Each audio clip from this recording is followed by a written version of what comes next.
क्या जम्मू कश्मीर के लोगों को स्टेट फूड का दर्जा नहीं मिल पाएगा?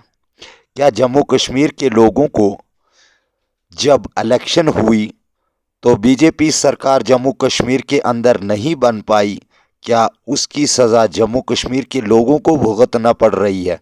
मैं आपको JKUT 7 के माध्यम से आपको हमारे जम्मू कश्मीर के जो चीफ मिनिस्टर उमर अब्दुल्ला साहब हैं उसकी मेरी फ़ोन पे बातचीत हुई, तो आइए मैं आपको बातचीत सुनाना चाहता हूँ। नहीं बनाई, इसलिए अब जम्मू कश्मीर के लोगों को स्टेटहुड नहीं मिलेगा। सबसे बड़ा चैलेंज ये है कि ये स्टेट नहीं है ना। LOP का डेजिग्नेशन क्या है? Leader of the opposition.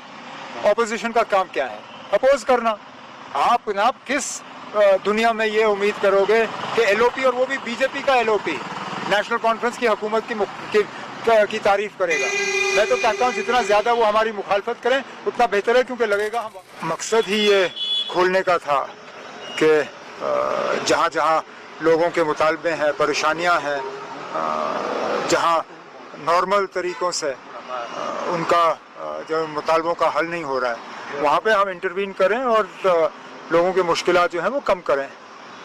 ये सिलसिला काफ़ी कामयाबी से चला है। बीच बीच में जो फीडबैक मिलता है उसको लेके हम इसको और ज़्यादा जो है मजबूत करने की कोशिश करते हैं। लोगों के मुतालबे अलग अलग किस्म के होते हैं ना। कुछ डेवलपमेंट को लेके, कुछ ट्रांसफ़रों को लेके, कहीं पे उनके सोशल वेलफेयर की स्कीमों के पैसा फंसा हुआ है, कहीं पे बाकी मामले हैं। तो मुख्तलिफ किस्म के जो हैं रिप्रेजेंटेशन यहाँ लेके लोग आते हैं। आपके सवाल में ही जवाब है ना, सबसे बड़ा चैलेंज ये है कि ये स्टेट नहीं है ना।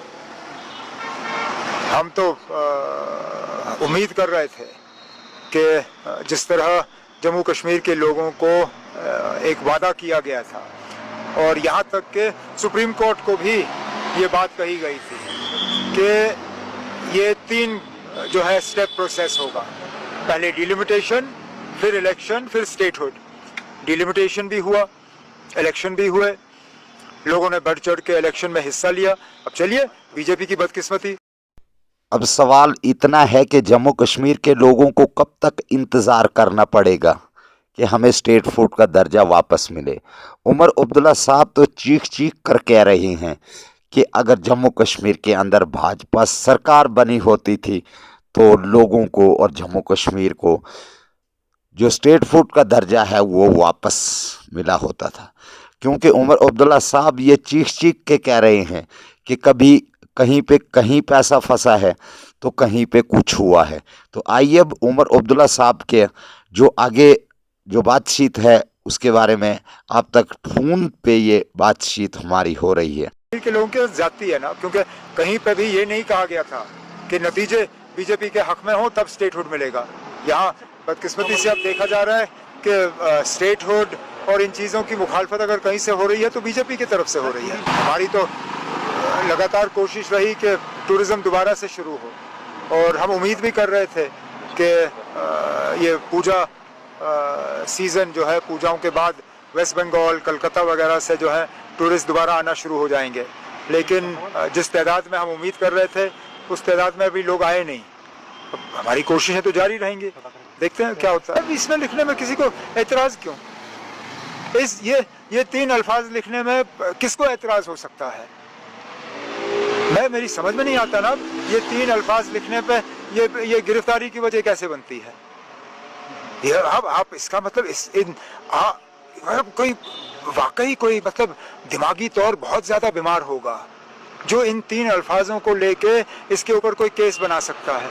इस पर तो कोई केस, और मैं तो चाहूँगा कि अदालत फटाफट इस चीज़ को जो है दुरुस्त करें।